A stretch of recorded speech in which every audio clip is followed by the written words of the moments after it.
اللہم صلی علی محمد وعلی آل محمد۔ علی بھائی، آج کا پہلا سوال جو ہے کسی سعودیہ سے کسی بھائی نے بھیجا ہے۔ جی وہ پوچھنا چاہ رہے ہیں کہ آپ نے پچھلی مجلس نمبر 37 میں حاجی عبدالوہاب صاحب کے لیے دعائے مغفرت کروانے کے بعد چہرے پر ہاتھ پھیرے تھے۔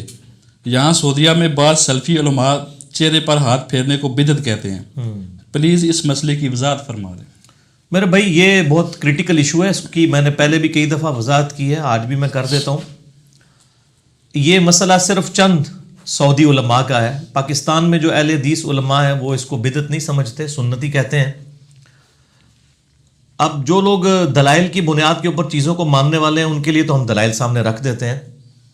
سب سے بڑی دلیل ہے اجماع امت۔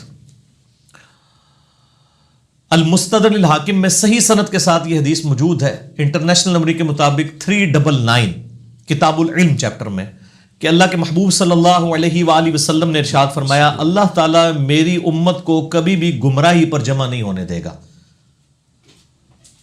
جماعت پر اللہ کا ہاتھ ہے، یعنی اجماع امت جو ہوگا، یعنی جو کام پوری امت کر رہی ہوگی نا، وہ اللہ تعالیٰ کی تائید سے ہوگا۔ اسی طریقے سے المصنف ابن ابی شیبہ میں بھی موجود ہے صحیح سند کے ساتھ، ہم نے اپنے منہج کے اوپر بھی لکھ کے لگایا ہوا ہے۔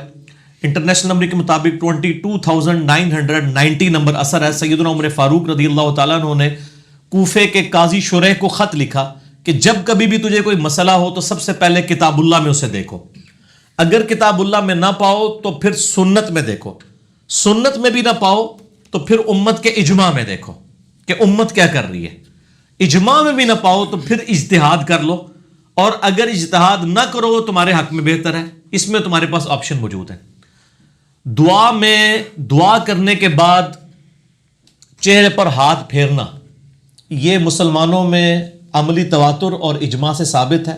نبی صلی اللہ علیہ وآلہ وسلم، آپ کے اصحاب سے نسل در نسل یہ چیز ٹرانسفر ہوئی ہے، جس کا ثبوت یہ ہے کہ پوری دنیا کے مسلمان دعا کرنے کے بعد چہرے پر ہاتھ پھیرتے ہیں۔ اب کسی آیت یا حدیث کی دلیل کی ضرورت نہیں ہے، کیونکہ اجماع امت ہے۔ جس چیز کے اوپر اجماع ہو اس کے لیے دلیل کی ضرورت نہیں ہوتی، اجماع خود سب سے بڑی دلیل ہے۔ قرآن کی اتھینٹسٹی بھی خود اجماع امت ہے۔ ہمارے سامنے تو قرآن نازل نہیں ہوا، لیکن یہ اجماع اور عملی تواتر سے پوری دنیا کے مسلمانوں نے ایک ہی قرآن ٹرانسفر کیا ہے۔ اسی طریقے سے پوری دنیا کے مسلمان جب بھی دعا مانگتے ہیں تو چہرے پر ہاتھ پھیرتے ہیں۔ یہ عملی تواتر سے چیزیں نقل ہوئی ہیں الحمدللہ، احادیث میں موجود ہے، لیکن احادیث سے بڑی دلیل عملی تواتر ہے۔ کتاب الام میں امام شافعی رحمہ اللہ تعالیٰ کا قول ہے کہ اگر کوئی صحیح حدیث بھی اجماع امت کے خلاف ملے تو وہ حدیث منسوخ تصور کی جائے گی۔ امت اجماع میں گمراہی کا شکار نہیں ہو سکتی، ہو سکتا ہے وہ حدیث ضعیف ہو یا وہ حدیث منسوخ ہو۔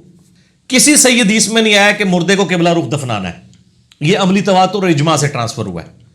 اسی طریقے سے بچہ پیدا ہو اس کے کان میں اذان دینی ہے، اس میں حدیثیں ہیں لیکن کوئی مضبوط روایت نہیں ہے، عملی تواتر سے ٹرانسفر ہوئی ہے۔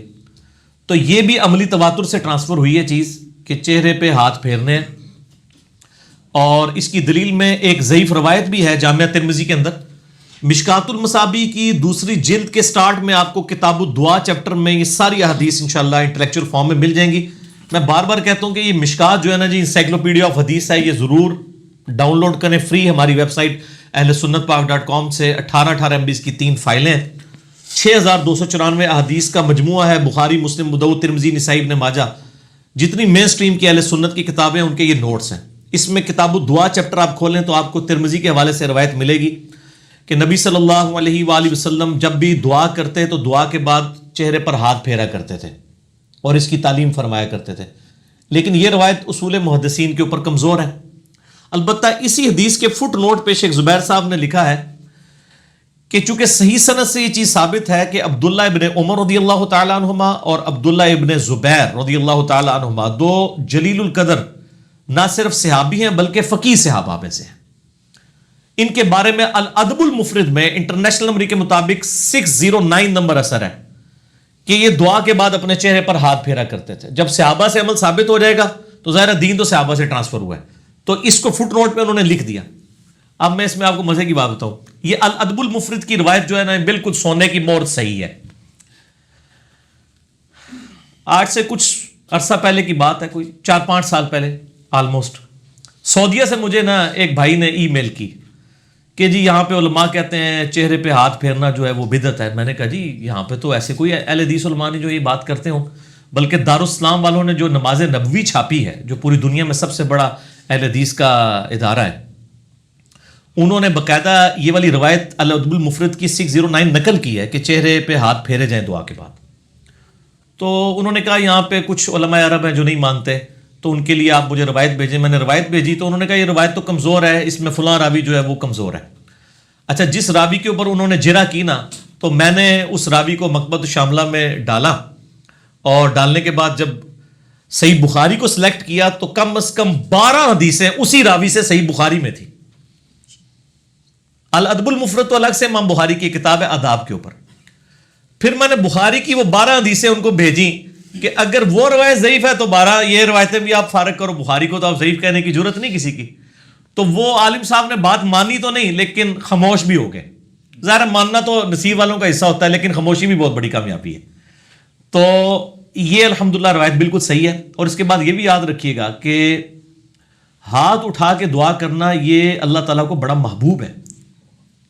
جامعہ ترمذی میں حدیث موجود ہے, ابو داؤد کے اندر بھی, کہ تمہارا رب سخی ہے, کریم ہے, اور حیا فرماتا ہے اس شخص سے جو ہاتھ اٹھا کے دعا کرے کہ اسے محروم لوٹایا جائے. یعنی اللہ تعالیٰ اس سے حیا محسوس کرتا ہے کہ اس نے ہاتھ اٹھا کے فقیروں کی طرح مجھ سے مانگا ہے تو میں اسے واپس کیوں کروں. تو ہاتھ اٹھا کے دعا کرنا زیادہ افضل ہے بغیر ہاتھ اٹھائے. ہاتھ اٹھانا دعا کی شرط نہیں ہے, لیکن پریفریبل ہے. جیسے ہم ٹوائلٹ میں جاتے ہیں تو ہاتھ اٹھا کے دعا تو نہیں کرتے, یا مسجد میں جانے سے پہلے جو دعا ہے وہ ہاتھ اٹھا کے تو نہیں کرتے, یا کھانا کھانے سے پہلے تو بسم اللہ جو ہم پڑھتے ہیں بغیر ہاتھ اٹھائے پڑھتے ہیں. لیکن اگر کوئی ہاتھ اٹھاتا ہے تو ایک بہتر عمل ہے. اسی طریقے سے فرض نماز کے بعد اگر اجتماعی دعا تو ثابت نہیں, لیکن انڈیویجول جو سنت اذکار ہیں گرین کارڈ پہ ہم نے لکھے ہیں وہ آپ ہاتھ اٹھا کے کریں گے تو زیادہ افضل ہے, کیونکہ اس میں قبولیت زیادہ ہے, اس میں عاجزی زیادہ ہے.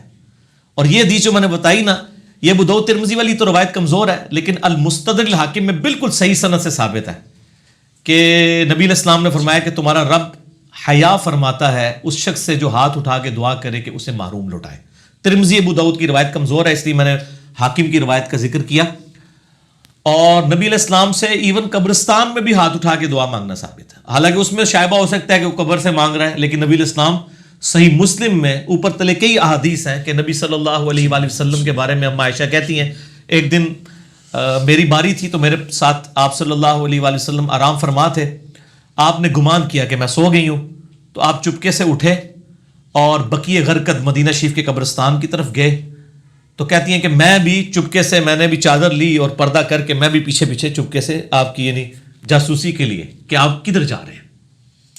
آپ صلی اللہ علیہ وآلہ وسلم بقیع غرقد قبرستان میں گئے, آپ نے 3 دفعہ ہاتھ اٹھا کے دعا کی اور واپس ہاتھ کیے.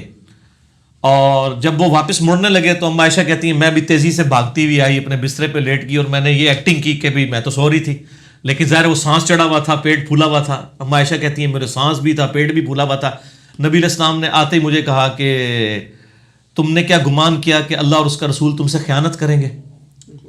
تم میرے پیچھے آئی تھی کہ میں کسی اور بیوی کے پاس نہ چلا گیا ہوں, تو مجھے سچ سچ بتا دو, ورنہ غیب کا جاننے والا تو مجھے بتا ہی دے گا. علم غیب بھی کلیئر ہو گیا, ٹھیک ہو گیا. آپ نے نہیں فرمایا کہ میں تو غیب خود جاننا وا, اور میں غیب کا جاننے والا مجھے بتا دے گا. تو انہوں نے کہا یا رسول اللہ میں واقعی میں نے یہ گمان کیا تھا کہ آپ کسی اور بیوی کے پاس نہ چلے گئے ہوں. تو آپ نے فرمایا میں جب تیرے ساتھ لیٹا تو جبرائیل علیہ السلام میرے پاس آئے اور مجھے انہوں نے اللہ کا سلام کہا, اور مجھے حکم اللہ کی طرف سے دیا گیا کہ آپ اہل بقی کے لیے مغفرت کی دعا کریں. رات کے وقت جا کے آپ نے بقی والے لوگوں کے لیے دعا کی. جامعہ ترمذی میں حدیث ہے صحیح سند کے ساتھ, تم میں سے جو شخص مر سکے تو اسے چاہیے کہ مدینے میں مرے, میں اس کی شفاعت کروں گا, بقیہ غرقد میں دفن ہو. صحیح مسلم میں حدیث ہے جس نے مدینے کے مصائب پر صبر کیا قیامت والے دن میں اس کا شفیع بنوں گا. صحیح بخاری میں حدیث ہے حضرت عمر فاروق کہا کرتے تھے اے اللہ مجھے شہادت کی موت دینا اور مدینے میں موت دینا, اور اللہ تعالیٰ نے ان کی دونوں دعائیں قبول کی. شہادت کی موت بھی ملی اور مدینہ شریف میں نبی علیہ السلام کے ساتھ ریاض الجنہ میں دفن بھی ہوئے, جنت کے ٹکڑے میں. تو لیکن یہ مدینہ شریف کی موت کا فائدہ اسی وقت ہے جب آپ اس فرقے سے ہوں جو فرقہ آپ کو صحیح سمجھتا ہے. نہ میں وابی نہ میں بابی, میں ہوں مسلم علمی کتابی. یہ بات کڑوی کرنا ضروری ہے, کیونکہ تبلیغی جماعت کے جو بانی ارکان میں سے نا شیخ زکریا کاندلوی جنہوں نے فضائل اعمال لکھی ہے دیوبندی، وہ بقیع غرقد میں دفن ہے مدینہ شریف میں. مسجد نبی میں درس دیا کرتے تھے، وہیں فوت ہوئے، وہیں دفن ہوئے.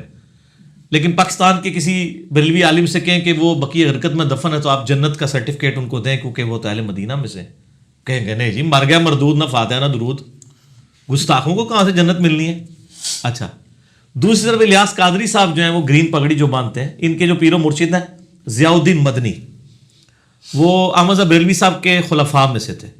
شاہ احمد نورانی صاحب کے وہ سسر تھے، ان کی بیٹی جو ہے شاہ احمد نورانی صاحب کی وائف تھی. تو اس ساروں کے خاندان مجھے پتا ہے کون کدھر کدھر تھا.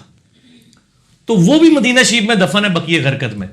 تو آپ پاکستان کے دیوبندی علماء کو کہیں گے جی ہمیں فتویٰ لکھ دیں کہ جی وہ چونکہ ضیاء الدین مدنی وہاں پہ دفن ہے تو وہ تو جنتی ہیں، ان کی تو شفاعت ہوگی. کہیں گے نہیں جی، مشرک ہے، کتوں ہوئے گی، وہ کہے گا گستاخ ہے. تو یہ ایک دوسرے پہ فتوے لگائیں گے، اس کے بغیر تو بات سمجھ نہیں آئے گی نا. یہ اللہ کو پتہ ہے کس کی شفاعت ہونی ہے نہیں. اگر عقائد و اعمال درست ہوئے وہ اللہ نے فیصلہ کرنا ہے. علماء تو ظاہر فیصلہ نہیں کر پائیں گے جب تک اپنے فرقے کا نہ ہو. تو بقیع غرقد والوں کے لیے نبی علیہ السلام نے اسپیشل یہاں پہ بھی دعا کی ہے اور کہا ہے کہ جو دفن ہوگا اس کی شفاعت بھی ہوگی. اسی لیے لوگ خواہش کرتے ہیں کہ وہاں پر دفن ہو، لیکن پھر بھی اپنے اعمال کے مطابق ہی اٹھائے جائیں گے. اگر اعمال صحیح نہیں ہے تو پھر تو شفاعت نہیں نفع دے گی نا، اگر اعمال وہ والے نہیں ہیں. بخاری مسلم کی حدیث ہے اللہ تعالیٰ نے ہر نبی کو ایک دعا دی تھی جو اس نے اس دنیا میں کر لی. میں نے اپنی دعا اپنی امت کے لیے سنبھال کے رکھی ہے. میری دعا سے میرے ہر امتی کو نفع پہنچے گا سوائے اس شخص کے جس نے اللہ تعالیٰ کے ساتھ شرک کیا ہوا، تو اس کے لیے تو میری شفاعت بھی کوئی نہیں ہے. نبی صلی اللہ علیہ وسلم نے کیٹاگوریکل مینشن کر دیا. تو دعا کے بعد چہرے پہ ہاتھ بھی پھیرے جائیں. قبرستان میں بھی ہاتھ اٹھا کے قبلہ رخ آپ اللہ سے مانگ رہے ہوتے ہیں، مردے سے نہیں مانگ رہے ہوتے. قبرستان میں بھی ہاتھ اٹھا کے آپ دعا کر سکتے ہیں. اچھا، اس حدیث سے یہ بھی پتہ چلا، پھر اس میں حضرت عائشہ پوچھتی ہیں مسلم میں، صحیح مسلم والی جو حدیث ہے کہ یا رسول اللہ جب میں قبرستان جاؤں تو میں کیا دعا مانگوں؟ آپ نے پھر ان کو دعا بھی تعلیم فرمائی. اس سے یہ پتہ چلا کہ عورتیں بھی قبرستان جا سکتی ہیں. ٹھیک ہے، اس مسئلے میں یعنی جو علماء عرب اور یہاں پہ احمد بریلوی صاحب کا جو موقف ہے کہ عورتیں نہیں جا سکتی قبرستان، یہ غلط ہے. البتہ کثرت کے ساتھ جائیں گی تو وہ سنن ترمذی میں حدیث ہے کہ اللہ کے نبی علیہ السلام نے لعنت فرمائی ہے ان عورتوں پر جو کثرت سے زوار القبور کرتی ہیں. ایک ہے کبھی کبھار جانا، ایک یہ ہے کہ جب اٹھیں اور جا کے قبرستان چلی جائیں، تو اس کے اوپر لعنت ہے. ورنہ جامعہ ترمذی موجود ہے، اما عائشہ اپنے بھائی کی قبر کے اوپر گئیں، عبد الرحمن بن ابی بکر کی قبر پہ، وہاں جا کے اشعار بھی پڑھے. اور یہاں پہ تو نبی علیہ السلام کی مرفوع حدیث ہے، انہوں نے پوچھا، پھر آپ نے دعا تعلیم فرمائی. صحیح مسلم میں وہ دعا موجود ہے،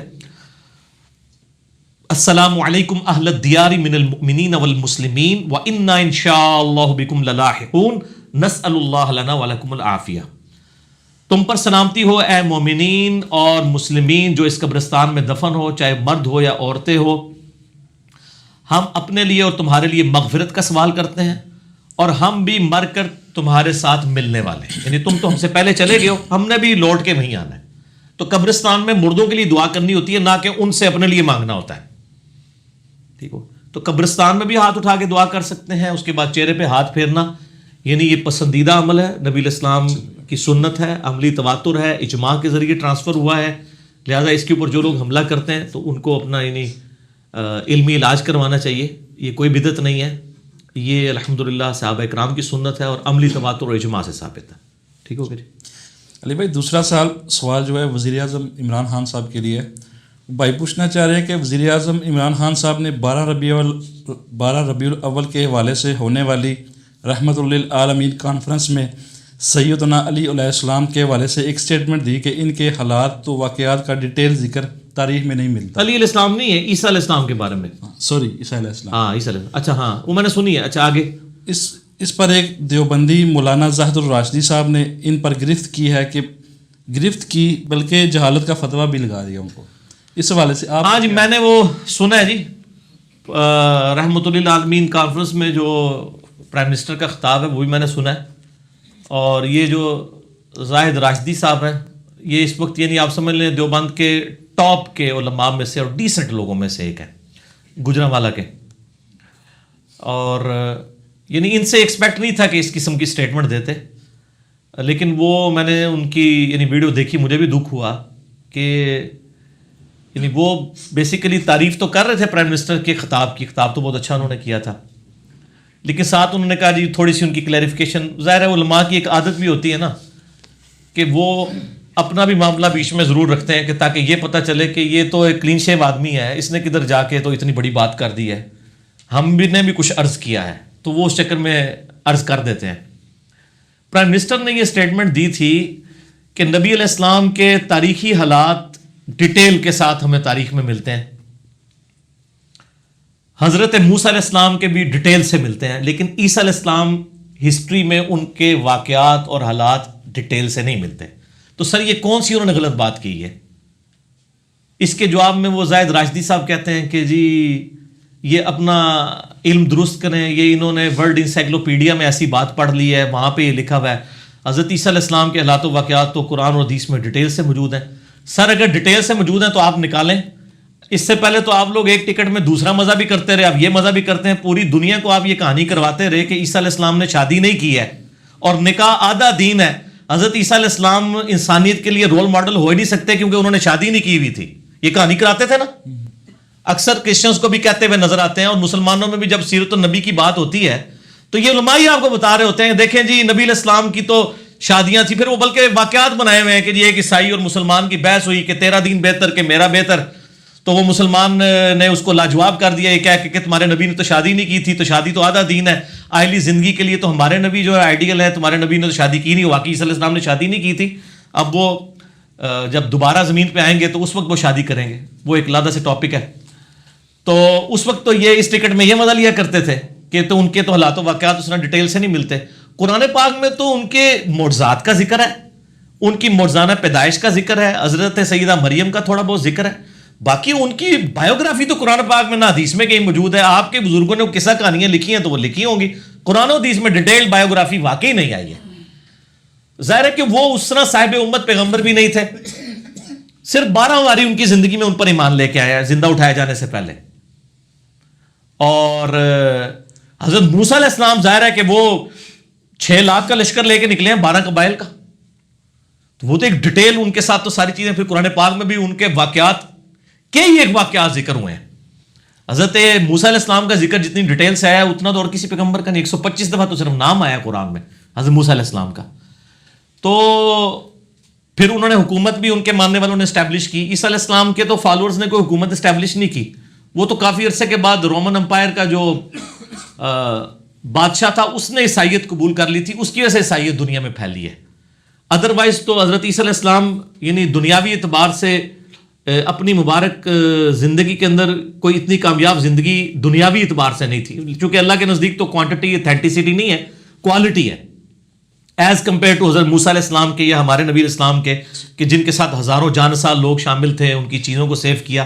پھر عیسیٰ علیہ السلام تو دین موسوی کے ہی شریعت موسوی کے ہی مجدد کی حیثیت سے آئے تھے.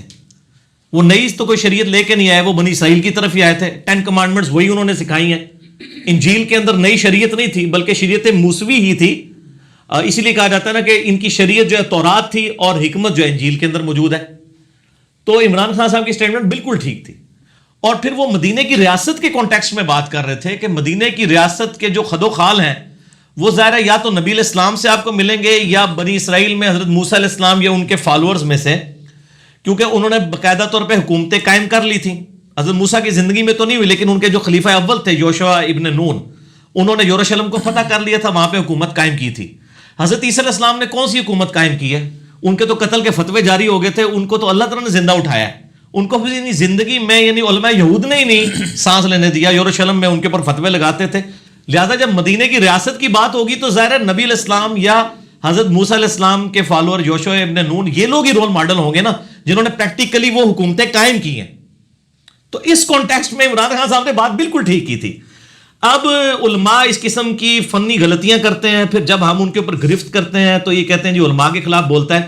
علماء جب بغیر دلیل کے اس طریقے سے بات کریں گے تو ظاہر ہے وہ پھر پکڑے جائیں گے. آپ کو ضرورت کیا ہے یہ بات کرنے کی؟ جس طرح میں بات کر رہا ہوں آپ اس طرح بھی بات کر سکتے تھے. یعنی پرائم منسٹر کی تقریر کو پازیٹیو بھی لے سکتے تھے کہ انہوں نے اس کانٹیکسٹ میں بات کی جو کہ واقعی انہوں نے کی تھی. وہ کیٹاگوریکل سٹیٹمنٹ بھی دیتے ہیں نا حضرت عیسیٰ کے بارے میں کہ ان کے حالات زندگی ہمیں اس طرح کے نہیں پتا, تب بھی درست ہوتا. قرآن و حدیث میں کہاں پہ ان کے ڈیٹیل حالات زندگی آئے ہیں جس طرح کہ موسیٰ علیہ السلام یا نبی علیہ السلام کے آئے ہیں؟ واقعی نہیں آئے ہیں. پھر مدینے کی ریاست کے پوائنٹ آف ویو سے اگر آپ بات کریں گے تو ریاست تو ظاہر ہے پھر قائم تو ان سے انہوں نے تو نہیں کی ہے. ان کو تو اللہ تعالیٰ نے زندہ اٹھایا. لہٰذا یہ زاہد راشدی صاحب جو ہیں بہت ڈیسنٹ آدمی ہیں اور میں ان کی دل سے بڑی قدر کرتا ہوں. یہ ان کی اسٹیٹمنٹ چلے انہوں نے دے بھی دی تھی آڈیو ریکارڈنگ میں نا, مطلب واٹس ایپ پیغام تھا یا فون کال تھی, اس سے بڑی بیوقوفی ان علماء نے کی ہے جنہوں نے پکڑ کے یوٹیوب پہ چڑھا دی ہے بغیر کٹنگ کے. سر آج کل نہ چڑھایا کرو, کیوں؟ کیونکہ نہ میں وہابی نہ میں بابی, میں ہوں مسلم علمی کتابی. ہمارے تو مطلب ہزاروں کتاب میں اسٹوڈنٹس پھیلے ہوئے ہیں, وہ کہیں نہ کہیں سے سوال نکال کے لے آتے ہیں نا, لے آئے نا, آپ دیکھ لیں. تو یہ پکڑا جاتا ہے, یہ آپ کام کرنے چھوڑ دیں. زاہد راشدی صاحب بہت ڈیسنٹ آدمی ہیں, اور ان کے وہ بیٹے ہی ہیں نا عمار خان ناصر صاحب, جو غامدی صاحب کے آج کل رائٹ ہینڈ بنے ہوئے ہیں.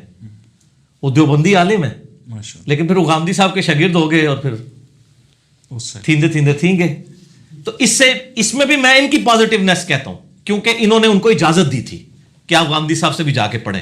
انہوں نے ڈگری کرنے کے بعد غامدی صاحب سے تعلیم حاصل کی ان کے بیٹے نے. تو یہ ان کی بہت پازیٹیونیس ہے کہ اتنا ان میں یعنی کھلا ذہن ہے کہ انہوں نے اجازت دی کہ یار, ورنہ علماء تو دوسرے فرقے کے پاس نہیں جانے دیتے ہیں. اور آج تک ان بیچاروں کو اپنے علماء سے یعنی تیکھی باتیں سننی پڑ رہی ہیں کہ تہاڈا پتر تو گمراہ ہو گیا, تہاڈا پتر اے تے کیا بولتے پتہ چلے گا گمراہ کون ہوا ہے. ٹھیک ہے, یہ فیصلے آپ نے نہیں کرنے. آپ وہ پھر یہ کیا ہوتا ہے آج کل جب بھی کوئی غامدی صاحب کے اوپر کوئی بھی اٹیک کرتا ہے نا, زیادہ تر تو دیوبند علماء کر رہے ہوتے ہیں, اور جن جن باتوں کے اوپر غامدی صاحب پہ اٹیک ہوتا ہے نا, تو وہ عمار خان ناصر صاحب نہ فقہ حنفی کی نہ اس سے زیادہ بدتر غلیظ قسم کی عبارتیں نکال کے نا وہ پھر وہ فیس بک کے اوپر چڑھا دیتے ہیں. وہ کہتے ہیں غامدی صاحب کو تو بعد میں دیکھیں گے نا, یہ انہوں نے کیا کہا ہے. مثال کے طور پہ میں آپ کو بتاتا ہوں, وہ غامدی صاحب کے میں نے بھی رد کیا علمی, انہوں نے کہا تھا کہ مرد عورت مسافہ آپس میں کر سکتے ہیں, تو میں نے اس کے ان کے خلاف یعنی علمی طریقے سے ان کا رد کیا تھا. تو اس کے اوپر پھر علماء کافی جو غامدی نے کو نیا دین دے دیا ہے, دیکھو جی مرد و عورت غیر محرم بھی مسافہ کر سکتے ہیں. وہ عمار خان ناصر صاحب دنیاوی طور بھی تعلیمی یافتہ ہے, ایم اے انگلش کیا ہوا ہے, وہ کالج میں پروفیسر بھی ہیں. ان کے جو بیٹے مجھ سے 2-4 سال بڑے ہوں گے. انہوں نے کیا کیا, انہوں نے جناب فقہ حنفی کی بڑی گندی گندی عبارتیں ہیں کہ اگر آپ کو کسی دوسرے کی لونڈی ملنے آئے تو آپ اس کے سینے پہ بھی ہاتھ لگا, بڑے عجیب و غریب قسم کی نا ساری باتیں پکڑ کے انہوں نے فیس بک پہ لگا دی. ان کا جی غامدی صاحب کو تو بعد میں دیکھتے ہیں, پہلے آپ اپنے بزرگوں کا دفاع کریں. ٹھیک ہے, ان کے وہ اپنے مطلب گھر میں نا آگ لگ گئی انہوں نے, اب وہ پھر بڑے وہ نا محتاط ہو جاتے ہیں. تو اس لیے میں زاہد راشدی صاحب کی بڑی عزت کرتا ہوں, اور میں ان سے ریکویسٹ کرتا ہوں کہ آپ نے جو اسٹیٹمنٹ دی ہے نا, یہ اسٹیٹمنٹ دینے سے پہلے اگر آپ اپنے بیٹے سے مشورہ کر لیتے ہیں نا عمار خان ناصر صاحب سے, تو وہ آپ کو کبھی اس طرح کی اسٹیٹمنٹ نہ دینے دیتے. اور اب بھی میں آپ سے گزارش کروں گا کہ اس ویڈیو کو آپ ڈیلیٹ کریں, کیونکہ یہ جو 22 کروڑ عوام ہے نا, اس میں سے اکثر جاہل ہے.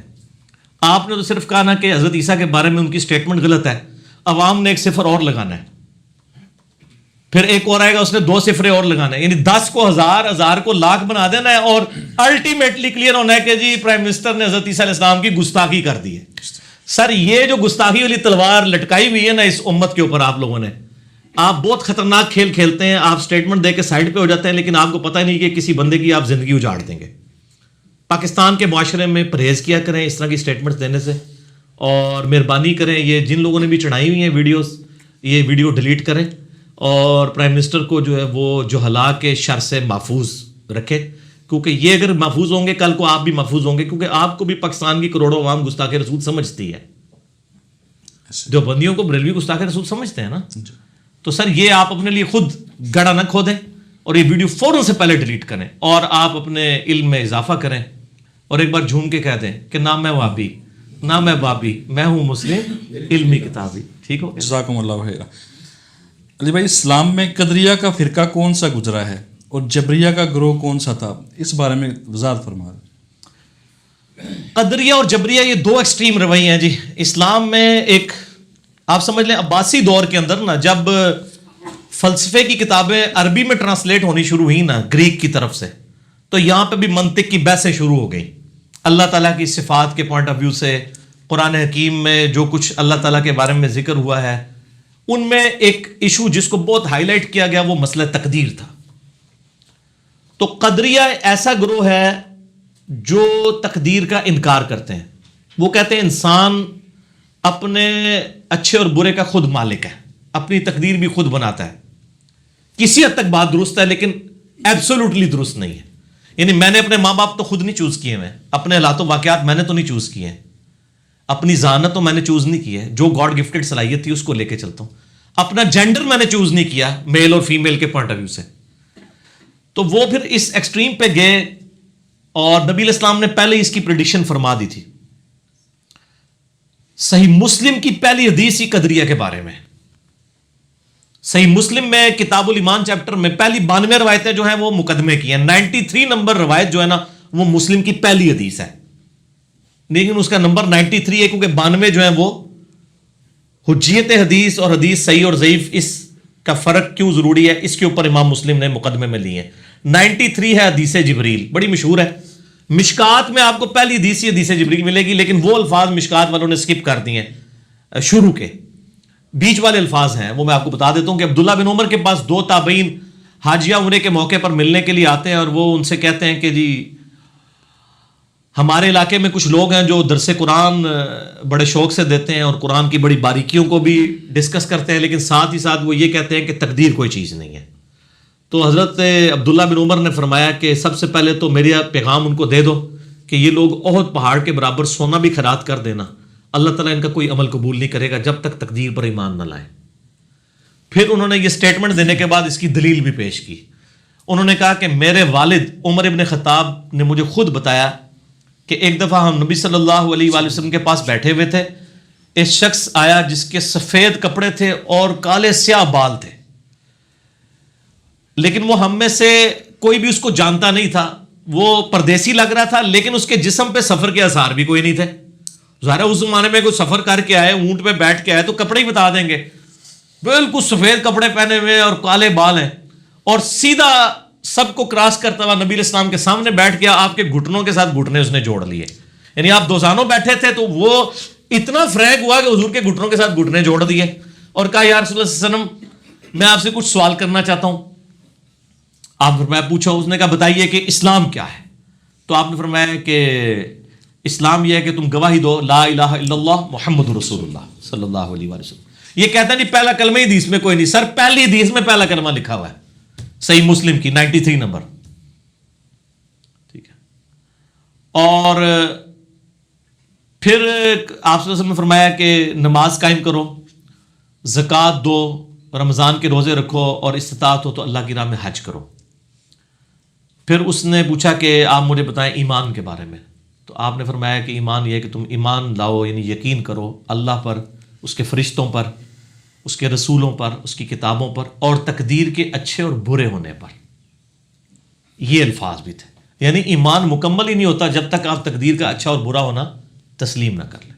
پھر آگے اس نے احسان کے بارے میں پوچھا تو فرمایا کہ احسان یہ ہے کہ تم اللہ کی عبادت اس طرح کرو گویا کہ خدا کو دیکھ رہے ہو. اگر یہ تصور نہیں آتا کم از کم یہ تصور رکھو کہ اللہ تمہیں دیکھ رہا ہے.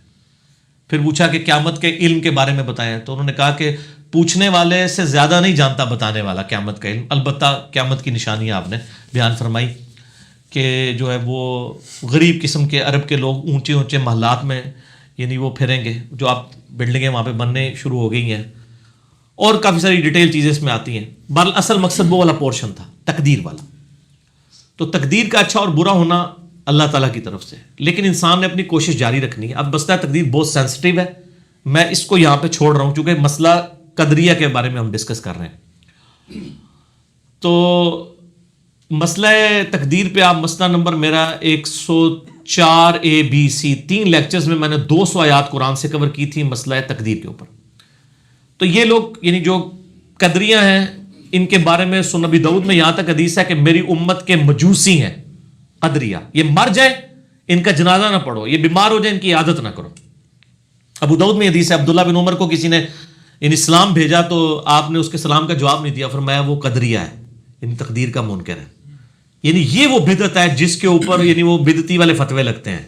تو آج تو الحمدللہ پوری امت تقدیر کو مانتی ہے. یعنی فتنے ختم ہو گئے. معتزلہ کا فتنہ تھا اور اس کے اگینسٹ جبریہ تھے. جبریہ کا موقف یہ تھا کہ جی اللہ تعالیٰ ہی ہم سے گناہ بھی کرواتا ہے نعوذ باللہ اور نیکیاں بھی کرواتا ہے. وہ دوسری ایکسٹریم پہ چلے گئے. اہل سنت کا منہج درمیان میں ہے، نہ ہم قدریہ ہیں نہ جبریہ ہیں، بلکہ کچھ چیزوں کا اللہ نے ہمیں اختیار دیا ہوا ہے، کچھ کا نہیں دیا ہوا. اس کا سمپل فارمولہ یہ ہے کہ جن چیزوں کا اللہ نے آپ کو حکم دیا ہے ان کا آپ کو اختیار دیا ہوا ہے، اور جن چیزوں کا حکم نہیں دیا ہوا ان کا آپ کو اختیار بھی نہیں دیا ہوا. مثلا اللہ تعالیٰ نے کسی کو یہ حکم نہیں دیا ہوا کہ اس کی آنکھیں جو ہیں وہ گلابی کلر کی ہونی چاہیے یا نیلی کلر کی ہونی چاہیے, تو یہ اس نے خود بنا دی ہیں. کسی کو حکم نہیں دیا ہوا کہ فلاں عورت کو مرد بن جانا چاہیے, فلاں مرد کو عورت بن جانا چاہیے, یہ اختیار میں نہیں. حکم کس چیز کا دیا ہے؟ اللہ کی اطاعت کرو, اس کے رسول کی اطاعت کرو, ماں باپ کے ساتھ اس نے سلوک کرو, اللہ کی عبادت کرو, حرام سے بچو, حلال کا اہتمام کرو. جتنے بھی یعنی محکمات آئی ہیں یہ وہ ساری چیزیں جو آپ کو اختیار بھی دیے گی. اس میں کوئی یہ لیم ایکسکیوز نہ لے لے جناب وہ جی دعا کرو توفیق ہوئے گی تو میں نماز پڑھنے جاؤں گا. نہیں, آپ کا ارادہ ہوگا تو توفیق ہوگی. والذین جاہدوا فینا لنہدینہم سبلنا, جو لوگ ہماری راہ میں کوشش کریں گے ان کے لیے ہم اپنی راہیں کھولیں گے. انا ہدیناہ السبیل اما شاکرا و اما کفورا, ہم نے ہدایت کا راستہ واضح کر دیا, چاہے تو شکر گزاری کی روش اختیار کرو, خواہ نہ شکری کی. تو اختیار انسان کو اللہ نے دیا ہوا ہے, لیکن الٹیمیٹ اختیار کوئی نہیں ہے. اس کے بارے میں سیدنا علی کا بھی ایک بڑا مشہور واقعہ ہے نا, کہ ان کے پاس ایک بندہ آیا کہ انسان کو کتنا اختیار دیا گیا اور کتنا نہیں. تو انہوں نے فرمایا اپنی ایک ٹانگ اٹھاؤ, ایک ٹانگ اٹھا لی. آپ فرمایا آپ دوسری بھی اٹھاؤ, دوسری تو نہیں اٹھا سکتا. تو کہا اتنا ہی اختیار دیا گیا. یہ کچھ چیزوں کا اب ظاہر ہے کہ انسان اڑ نہیں سکتا. یہ اکثر آپ کو کہتے ہوئے نظر آتے ہیں نا جی, وہ دیکھیں جی یہ تو بزرگوں کو نہیں مانتے ہیں. آج اگر گورے کا بنایا ہوا موبائل جو ہے امریکہ کی آواز سن سکتا ہے تو بزرگ کیوں نہیں یہاں بیٹھ کے امریکہ سن سکتے؟ یہ سنے نا آپ نے, یہ لاجکس دیتے ہیں, ہم بھی دیتے ہیں. اچھا, وہ کہتے ہیں جب مادی ترقی اتنی ہے تو روحانی کیوں نہیں ہوگی؟ تو سر اس کی انجینئرنگ ہم نے کر دی ہے. ہم یہ کہتے ہیں کہ جی چڑیا افضل ہے یا انسان؟ تو سر چڑیا تو اڑتی ہے, آپ کا کوئی بزرگ اڑ کے بتائے ہمیں. وہ کہتے ہیں اڑتے ہیں. ہاں جی, نہیں دکھائے نا سر, آج اڑے.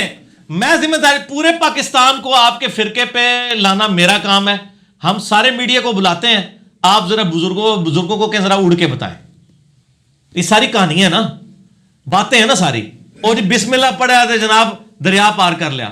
میں کہہ رہا نہیں نالا پار کر کے دسو, جھوٹ. اور پھر اس طرح کے جھوٹ صحابہ کرام کے اوپر بند ہے. ٹھیک ہے نا, یہ آپ کس سے کہانیاں سنتے ہوں گے کہ جی وہ بحر ظلمات میں دوڑا دیے گھوڑے ہم نے. وہ تو ڈاکٹر اقبال نے ایک شاعری کی بات کی تھی, وہ اگر آپ واقعہ دیکھیں اس میں یہ نہیں کہ گھوڑے چلنے شروع ہو گئے تھے. وہ یعنی جب اس دریا کے کنارے پہنچے تو انہوں نے اپنی فرط محبت میں اپنے گھوڑوں کو تھوڑا دریا کے اندر تک لے گئے, اتنا کہ جتنے وہ ڈوبے نا. اور اللہ تعالیٰ سے کہا کہ یا اللہ دیکھیں ہم نے یہاں تک کی زمین بھی تیرے لیے فتح کر دی, اگر آگے بھی زمین ہوتی تو ہم کر لیتے. انہوں نے پکڑ کہا جی وہ جناب وہ گھوڑے سے کراس کیا, پرلی طرف پہنچے تو جناب تلوے بھی جناب خشک تھے. لعنت اللہ علی الکاذبین, جھوٹ بولتے ہیں آپ. اللہ کے بندو, حضرت معاویہ رضی اللہ تعالیٰ نے پوری زندگی حضرت عمر سے اجازت مانگی کہ مجھے آپ بیڑی بیڑا تیار کرنے دیں سمندری جہاد کے لیے. تو حضرت عمر کہہ دیتے تو بسم اللہ پڑھ کے ٹر پہ یار, بیڑی بیڑے کی ضرورت ہے. حضرت عمر نے صحابہ سے مشورہ کیا, بعد میں یہ فیڈ بیک ملی کہ جی یہ جب بیڑی بیڑا ڈوبتا ہے تو بچتا کوئی بھی نہیں ہے, زمین پہ تو پھر بھی چانس ہے نا کوئی بچ جائے گا. تو حضرت عمر ریلیکٹنٹ تھے, انہوں نے نہیں بیڑی بیڑا تیار. پھر حضرت عثمان غنی رضی اللہ تعالیٰ نے اجازت دی, اور اب تو خیر لائف بورڈز اور باقی چیزیں بھی ہیں نا. یعنی صحابہ کرام کے تو دماغ میں بھی نہیں تھا کہ اس طرح بندہ چل سکتا ہے. ٹھیک ہے نا, انہوں نے پکڑ کے کیا کچھ, اور ہم کہتے ہیں چھوڑ دیں, اے گھوڑا تے اے میدان لے آؤ گھوڑا.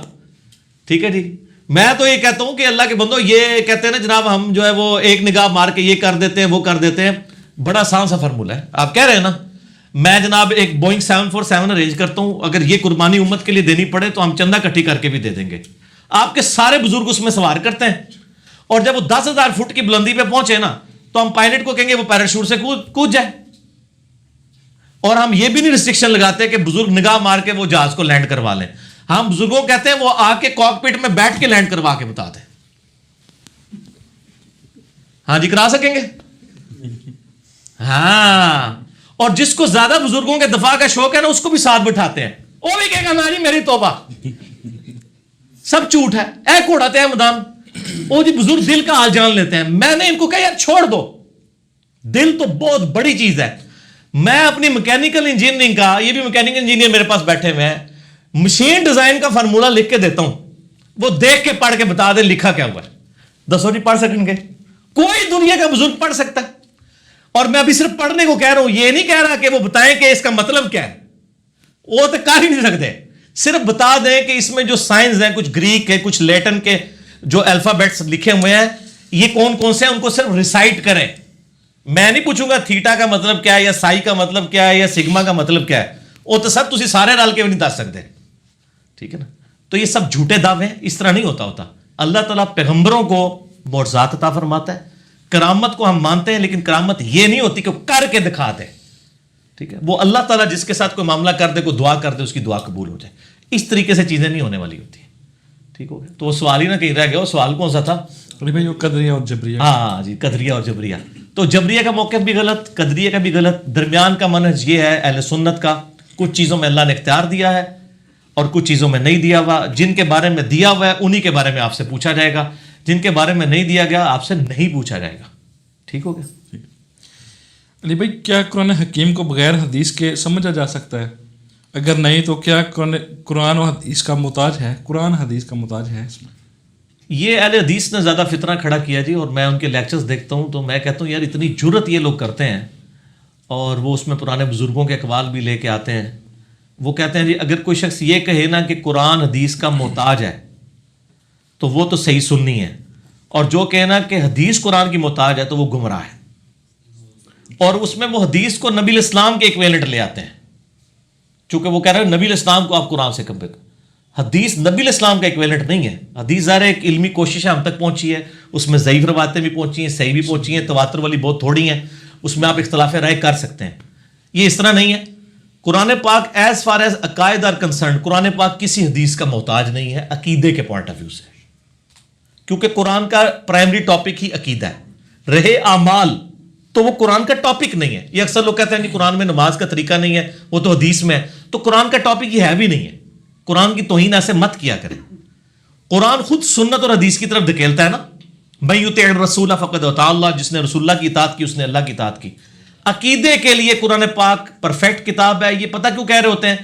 بیسیکلی ان کے عقیدے ہوتے ہیں قرآن کے خلاف.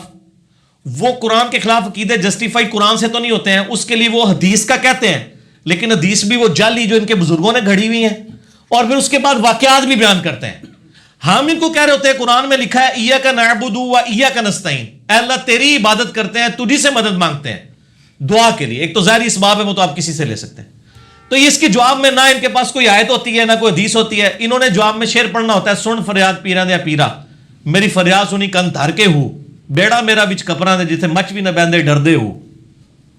تو وہ آپ کو قرآن ورسز کلام باہو لے آتے ہیں. اب کس کی جرت ہے وہ کہ جی وہ کلام باہو غلط ہے؟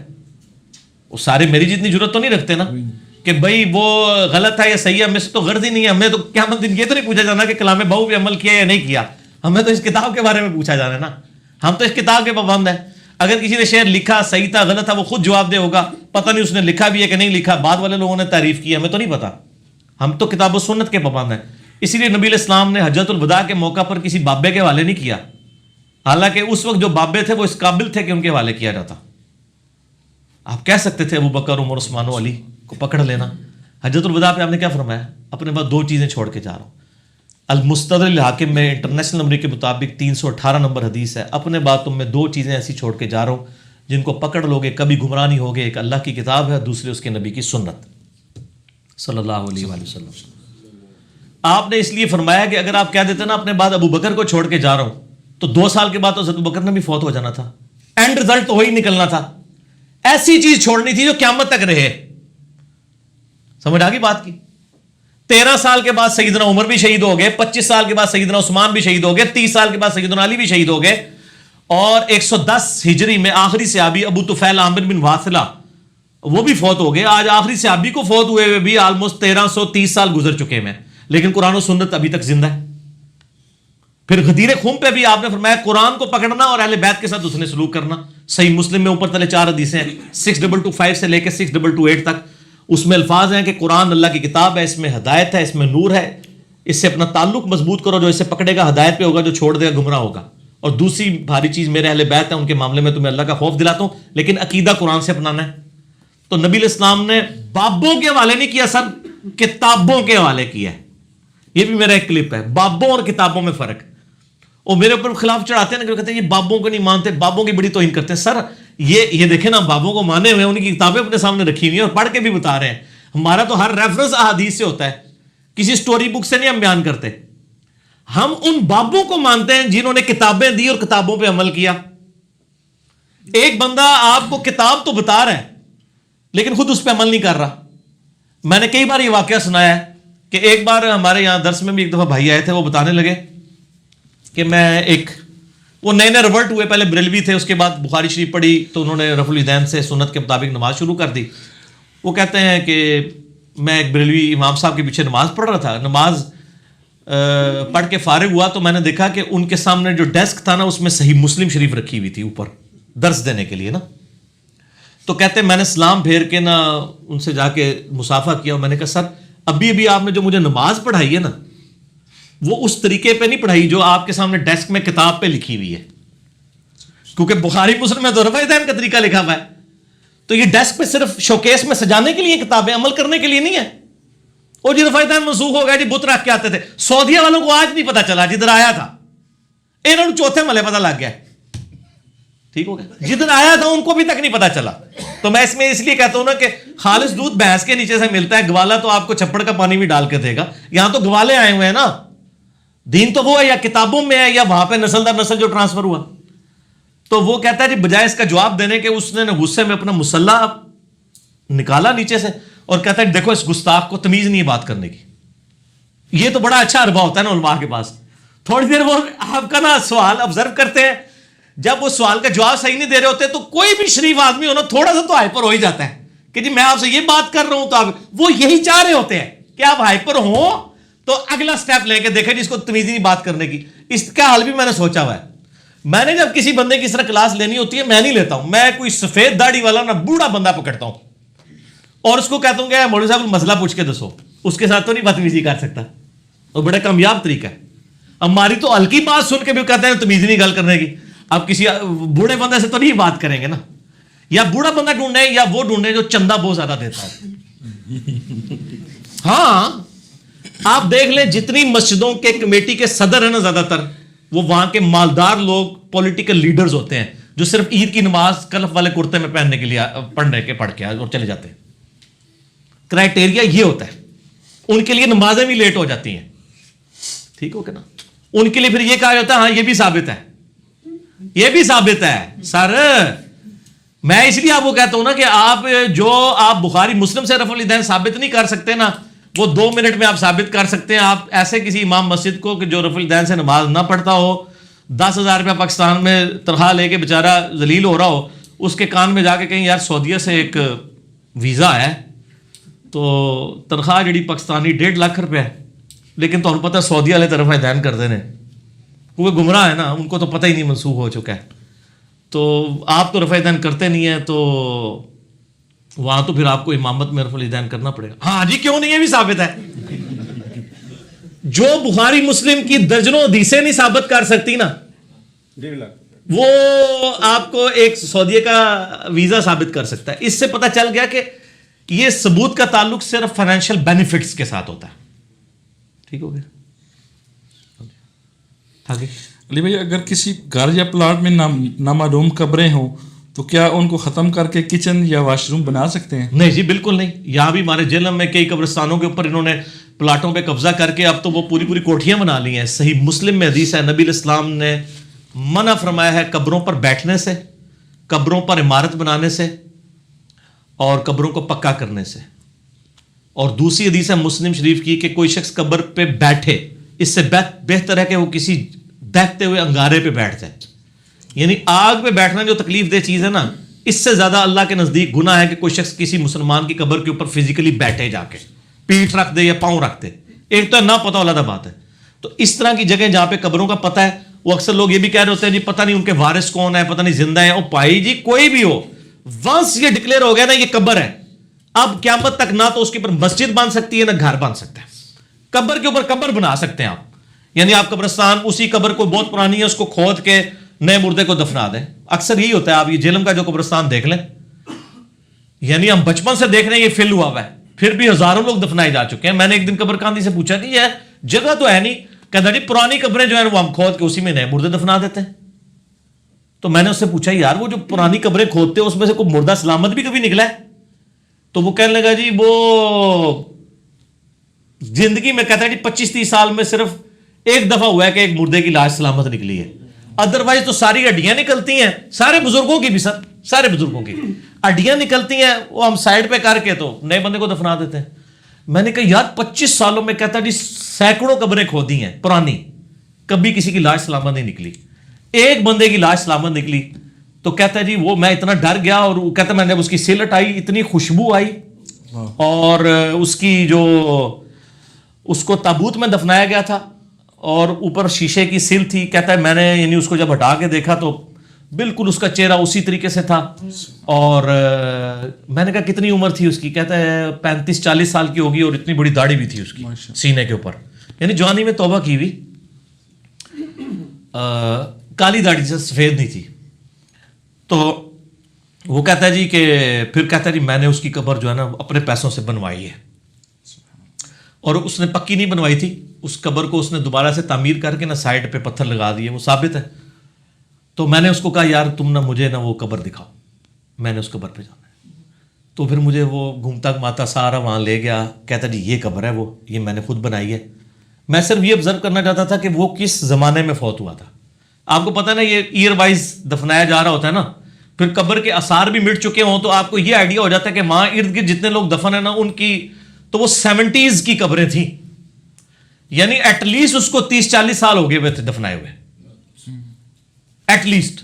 اس سے بھی ہو سکتا ہے پہلے ہو, کیونکہ جو ساتھ والی قبریں تھیں ان پہ جو بورڈ تھے وہ کوئی 1975 کا 78 کا, اور وہ اس سے بھی اتنی پرانی تھی کہ اس کے سار بھی مٹے ہوئے تھے. وہ کہتا مجھے پتا نہیں تھا کہ یہ مطلب پراپر کو قبر ہے, ہلکی سی تھی, کہتا ہے اندازہ تھا, میں نے تو اس نیت سے کھودی بھی نہیں تھی.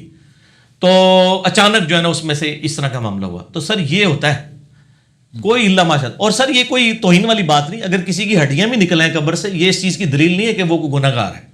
یہ پروٹوکول صرف نبیوں کا ہے, یا اللہ تعالیٰ کسی کو خاص دینا چاہے, اگر نہ دینا چاہے تو نہ دے. اس سے کوئی کسی کی بزرگی ڈیفائن نہیں ہوتی. ورنہ تو کئی صحابہ کرام ہیں جن کی یعنی لاشوں کا مسئلہ کیا گیا. حضرت امیر حمزہ کا آپ دیکھ لیں, ناک کان سب کچھ کاٹا گیا. کئی صحابہ کرام کو کڑاہوں میں جلایا گیا ہے, ٹھیک ہے نا جی, زندہ جلا دیا گیا ہے. سر یہ آپ تو کہانیاں کراتے ہیں جی فلاں بزرگ جو ہے وہ جناب آگ میں کود کے ان کو کچھ بھی نہیں ہوا, تو صحابہ کرام تو کہ آپ کسے سنا رہے ہوتے ہیں کہ ان کو آگ کے تیل میں جلا دیا گیا, ان کو پھر کچھ کیوں ہو گیا؟ سوچنے والی بات ہے. تو یہ ساری کہانیاں کرائی ہوتی ہیں. دنیا پہ قدر ایفٹ ہے سر. یہاں پہ تو ہمارے نبی علیہ السلام کے بھی 4 دانت شریف شہید ہوئے تھے غزوہ احد کے موقع.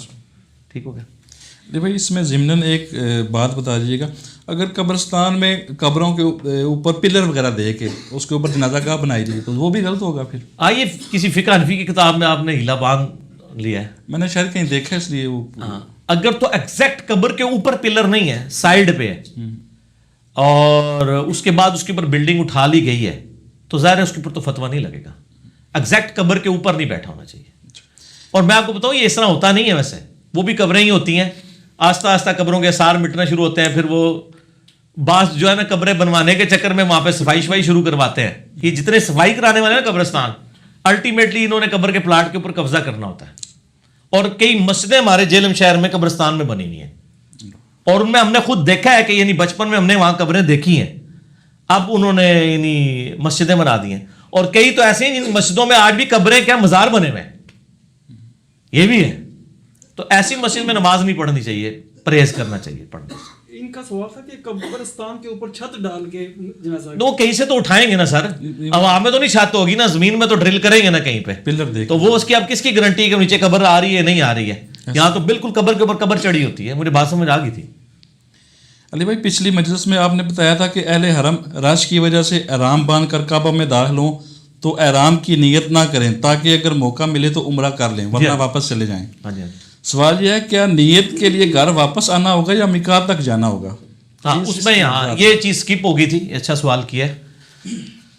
اگر تو وہ اہل حرم میں سے ہے نا, تو ان کو یعنی تنعیم پہ بھی جا سکتے ہیں, جہاں سید عائشہ کی مسجد بنی ہوئی ہے ان کے نام پہ رضی اللہ تعالیٰ عنہ, اور اپنے گھر بھی جا سکتے ہیں. اہل حرم جو ہے, حرم کے مکے کے اپنے رہنے والے لوگ, مسجد الحرام میں پہنچ کے نیت نہیں کرنی ہوگی, واپس آنا ہوگا, یا اپنے گھر آئیں یا تنعیم پہ آئیں. البتہ جو اہل ہل ہے, اہل ہل وہ ہیں جو حرم اور میقات کے درمیان ہوتے ہیں, ان کو اپنے علاقے میں واپس جانا ہوگا, وہاں سے نیت کر کے آنا ہوگا. اور اگر وہ آفاقی ہیں جیسے ہم لوگ ہیں جو میقات سے بھی باہر ہیں, تو ان کو پھر میقات تک جانا ہوگا، ظاہر ہے کہ ورنہ تو وہ نہیں کر سکتے.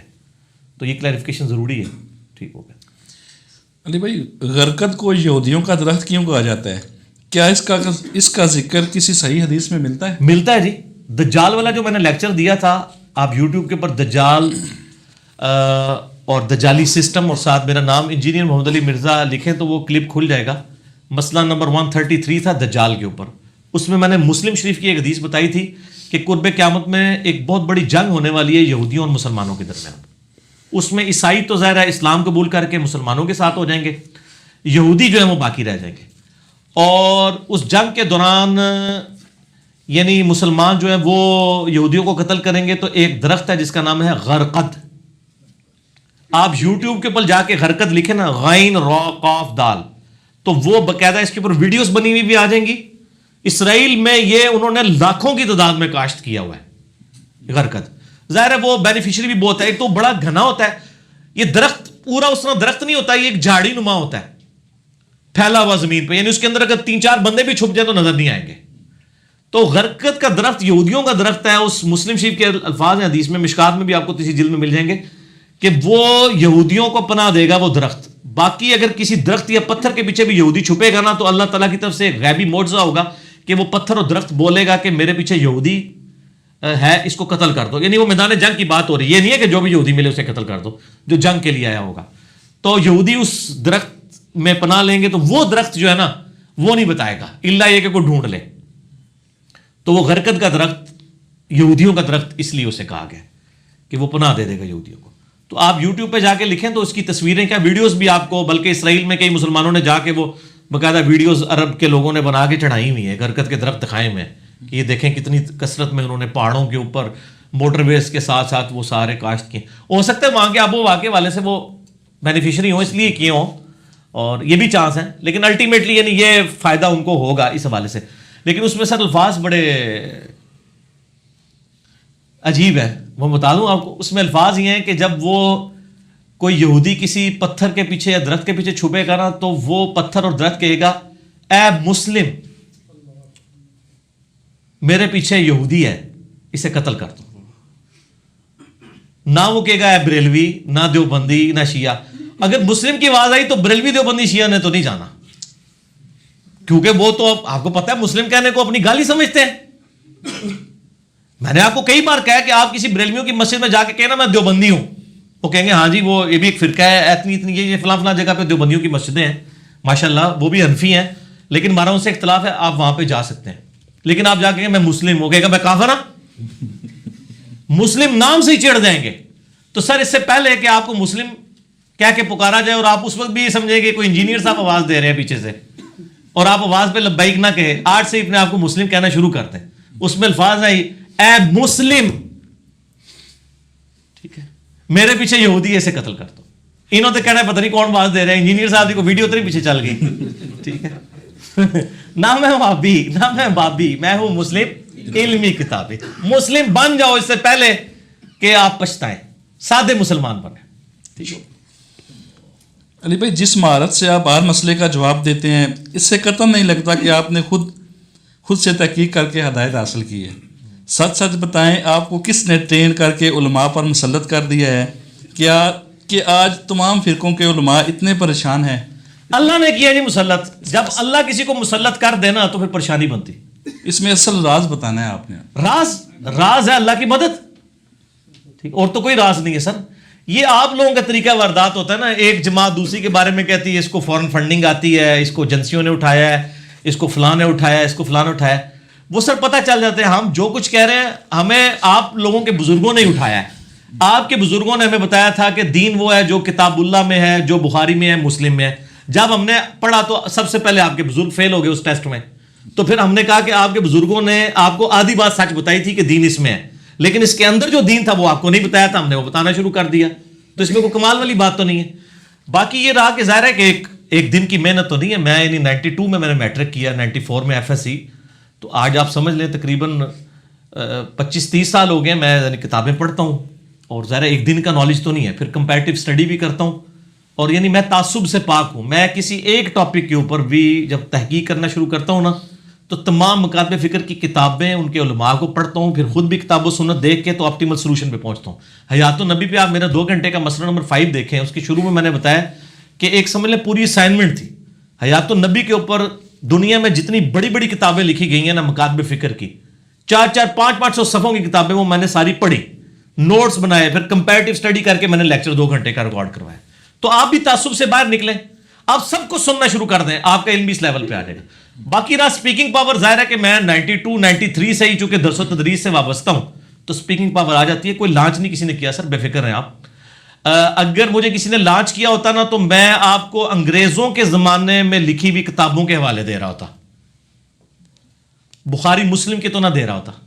اب آپ اپنے اپنے بزرگوں اور اپنے علماء کو دیکھیں کہ وہ جمعے کی تقریریں کن کتابوں سے کر رہے ہیں، وہ کن کن کتابوں سے درس دے رہے ہیں. وہ مولویوں کی کتابوں سے درس دے رہے ہیں جو مولوی انگریزوں کے دور کے ہیں. میں یہ نہیں کہہ رہا انگریزوں کے پٹھوں ہیں، یہ نہیں میں کہہ رہا، میں اپنے الفاظ کنٹرول استعمال کر رہا ہوں. یہ اس وقت ہوں گا جب آپ مجھے کہیں گے، پھر میں کہوں گا پٹھو تو وہ ہے جو انگریزوں کے دور میں کتاب لکھ رہا ہے، اور جو 1200 سال پہلے کتابیں لکھی گئی ہیں جن کو سنی مانتے آ رہے ہیں شروع سے، ان کے حوالے دے رہا ہے. تو سر وہ تو بخاری مسلم کے ایجنٹ ہے، تو ہم امام بخاری امام مسلم کے ایجنٹ ہیں.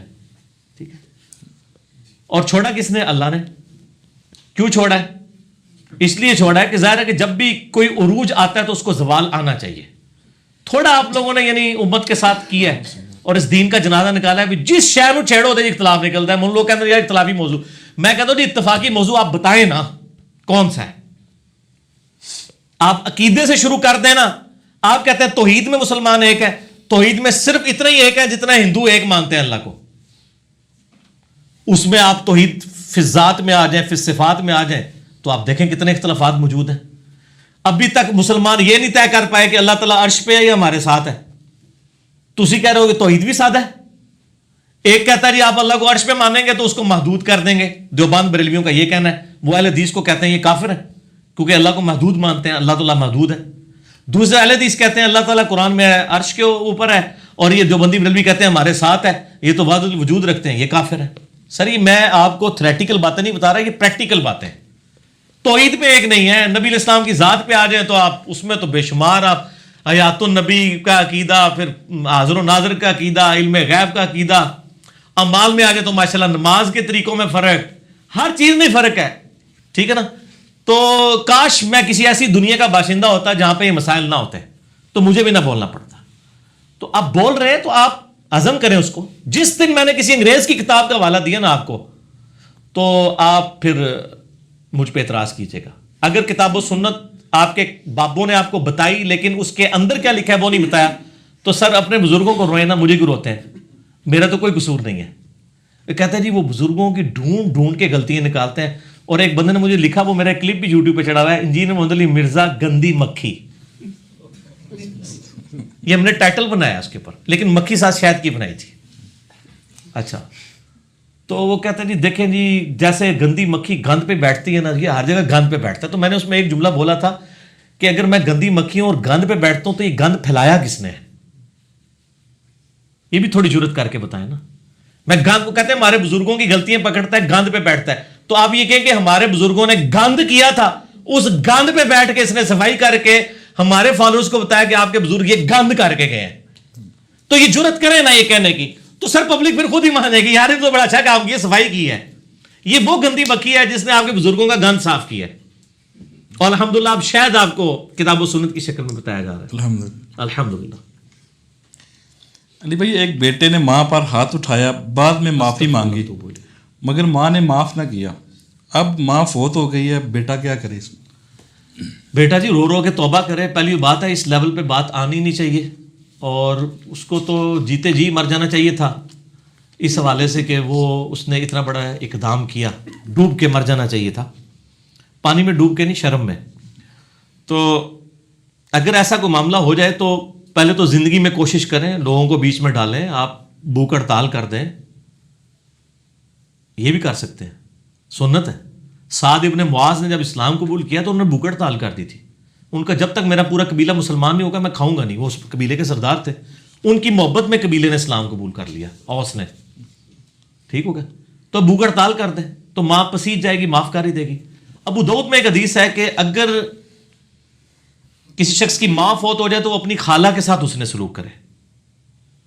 تو یہ اپنی خالہ کے ساتھ بھی اس نے سلوک کریں، اپنی ماں کی طرف سے صدقہ اور خیرات کریں، اللہ کے حضور اس کے گناہوں کی مغفرت طلب کریں. قیامت والے دن انشاءاللہ تعالی اللہ تعالیٰ راضی کر دے گا اس کی ماں کو. کیونکہ ابن ماجہ میں حدیث ہے کہ جب کوئی شخص مرتا ہے اور مرنے کے بعد بھی اس کے کچھ درجات بلند ہوتے ہیں تو وہ پوچھتا ہے اللہ میں نے تو ایسی کوئی نیکی نہیں کی تھی جس کا اجر مجھے اب مل رہا ہے.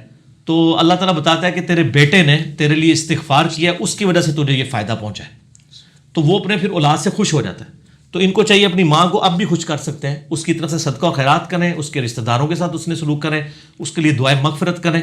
تو انشاءاللہ تعالیٰ جب وہ خود آسانی میں چلی جائے گی تو اس کو بھی معاف کر دے گی. جب انسان خود مشکل میں ہوتا ہے پھر کسی کو معاف کرنے کو دل بھی نہیں کرتا، لیکن جب خود آسانی میں آ جاتا ہے تو پھر معاف کرنے کو دل کرتا ہے. بہرحال یہ بہت لمحہ فکری ہے جی. قرآن میں تو واضح ہے کہ ماں باپ کو اف تک مت کہو. میرا یوٹیوب پہ ایک کلپ بھی ہے ماں باپ کو اف کہنے کا مسئلہ، وہ آپ دیکھ لیں، میں نے اس میں اور بھی کئی باتیں کی ہیں. ٹھیک ہے علی بھائی، سیدہ مریم کی ولادت سیدنا موسیٰ اور سیدنا ہارون علیہ السلام کے قریباً 1500 سال بعد ہوئی. ہاں جی. اور یہ ایک تاریخی حقیقت ہے جسے کوئی جھٹلا نہیں سکتا. تو پھر قرآن مجید نے سیدنا مریم کو یا اخت ہارون کہہ کر کیوں مخاطب کیا؟ وہ سیدنا ہارون کی بہن کیسے جو ہے نا وہ قرار پائی؟ یا اختہ ہارون جو ہے سورہ مریم کے اندر آیا نا جی. یہ ایک یعنی بہت بڑا سوال ہے جو آج غیر مسلموں کی طرف سے بھی اٹھایا جاتا ہے کہ جی قرآن پاک میں ایک آپ کہتے ہیں ہسٹوریکل مسٹیک ہے کہ حضرت موسیٰ علیہ السلام اور عیسیٰ علیہ السلام کے درمیان 1500 سال کا فرق ہے. حضرت موسیٰ علیہ السلام کے بھائی تھے ہارون، اور حضرت عیسیٰ کی والدہ جو ہے وہ تھی مریم. جب ان کے اوپر وہ تہمت لگی وہ حضرت عیسیٰ علیہ السلام کو اٹھا کے لے آئی. یہ سورہ مریم میں ہی آتا ہے. تو اس وقت یہودی علماء نے ان کو کہا تھا یا اختہ ہارون، اے ہارون کی بہن، نہ تو یعنی تیرے یعنی ماں باپ برائی کرنے والے تھے اور تو یہ کیا کر کے یعنی ان پہ الزام لگایا نعوذ باللہ. تو اس کے اوپر وہ اعتراض کرتے ہیں کہ جی وہ ہارون علیہ السلام تو 1500 سال پہلے گزر گئے تھے، تو سیدہ مریم کس طرح ان کی بہن ہو گئی؟ اتنا بڑا زمانی گیپ ہے. تو یہ ہسٹوریکل مسٹیک ہے. یہ اعتراض آج بھی کافر اٹھاتے ہیں، نبی علیہ السلام کی مبارک زندگی میں بھی اٹھایا ہے. اور اس حوالے سے صحیح مسلم میں ایک حدیث ہے. صحیح مسلم میں آپ کتاب الادب چیپٹر میں چلے جائیں گے نا، اس میں ایک ناموں کا چیپٹر ہے جس میں وہ حدیث بھی ہے صحیح مسلم کی کہ اللہ تعالیٰ کو 2 نام بڑے پسند ہیں، عبداللہ اور عبد الرحمن.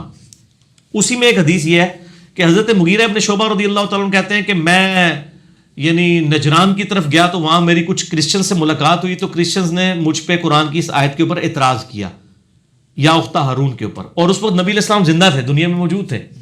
تو کہتے ہیں میں لاجواب ہو گیا اور میں نے آ کے نبی علیہ السلام کو آ کے شکایت کی کہ یا رسول اللہ قرآن میں یہ جو آیت آئی ہے تو حضرت موسیٰ علیہ السلام اور عیسیٰ علیہ السلام کے درمیان تو 1500 سال کا گیپ ہے، تو قرآن یہ کیوں کہتا ہے؟ تو نبی علیہ السلام نے فرمایا کہ تمہیں چاہیے تھا وہ تم ان کو جواب دیتے کہ بنی اسرائیل میں یہ عادت تھی کہ وہ انبیاء اور نیک لوگوں کے نام کے اوپر نام رکھا کرتے تھے. یہ آپ نے جواب دیا. مراد یہ کہ اس ہارون سے مراد موسیٰ علیہ السلام کے بھائی ہارون نہیں ہے، کہ حضرت مریم کا بھی اپنا کوئی بھائی ہارون ہوگا. اب یہ تو نہیں ہارون دنیا میں ایک ہی آیا ہوا ہے. ٹھیک ہے. تو نبی علیہ السلام فرمایا کہ وہ رکھا کرتے تھے. اچھا، ایک تو جواب اس کا یہ یعنی علماء نے جو دیا ہے اس حدیث کی روشنی کے اندر کہ حضرت مریم کا کوئی بھائی ہو سکتا ہے ہارون ہو، جس کی طرف اشارہ ہے. دوسرا یعنی اسرائیلی روایتوں میں یہ بھی ملتا ہے کہ اس زمانے میں کوئی ہارون نامی بندہ ایسا تھا جو بدکار مشہور تھا، اس کی طرف حضرت مریم کو منسوب کر دیا گیا کہ تو بھی اسی پہنی نکلی ہے نا، جو کاموں نے پایا سی تو بھی وہی پایا ہے. ٹھیک ہے، یعنی جھوٹا الزام کے طور پہ. تو یہ ہر طرح کا جواب دیا جا سکتا ہے. بار نبی علیہ السلام نے اتنا کہا کہ نبیوں اور صلحاء کے نام پہ وہ نام رکھا کرتے تھے. اس سے یہی شائبہ ملتا ہے کہ حضرت ہارون علیہ السلام ایک تو وہ ہیں جو موسیٰ کے بھائی ہیں، حضرت مریم کے بھی ہو سکتا ہے کوئی بھائی ہوں. دوسرا قرآن حکیم میں انبیاء کے بارے میں بھی آیا نا کہ قوم عاد کے بھائیوں میں سے ہود علیہ السلام کو ہم نے اٹھایا، قوم سمود کے بھائیوں میں سے یعنی اس قوم میں سے بھی. یعنی چونکہ سیدہ مریم جو ہے وہ خود یہودی النسل تھی نا، بنی اسرائیل میں سے تھی نا، تو اس اعتبار سے وہ حضرت ہارون علیہ السلام کی نسل میں تو تھی نا. ٹھیک ہو گیا، موسیٰ اور ہارون کی. تو اس حوالے سے یعنی اختہ ہارون سے مراد ہارون والی بھی ہو سکتا ہے، یعنی ان کی نسل میں سے. تو وہ بہن کہہ کے بھی مخاطب کیا جا سکتا ہے, آل ہارون بھی کہہ کے مخاطب, یہ یعنی عرب میں اس طرح کی ٹرمنالوجی استعمال ہوتی تھی. تو یہ کوئی ایشو نہیں ہے, اور یہ اعتراض قرآن پہ اس وقت بنتا ہے جب قرآن پاک کو یہ ہسٹری پتہ نہ ہوتی.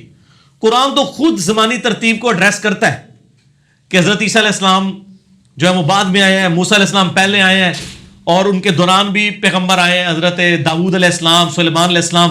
تو قرآن کو تو آلریڈی یہ بات معلوم ہے کہ ان کے درمیان گیپ ہے, تو قرآن تو یہ ہسٹوریکل مسٹیک نہیں کر سکتا نا, یہ تو ہو ہی نہیں سکتا.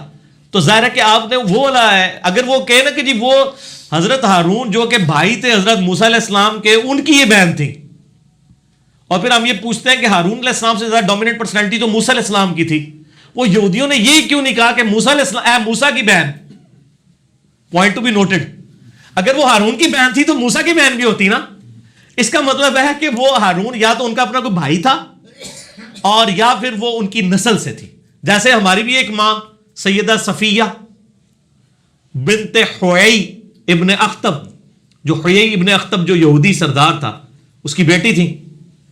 تو ان کو بھی صحیح بخاری مسلم میں آتا ہے نا, حضرت عائشہ چونکہ سوکن تھی, آپس میں لڑائی ہوئی تو ان کو یہودیہ کہہ دیا.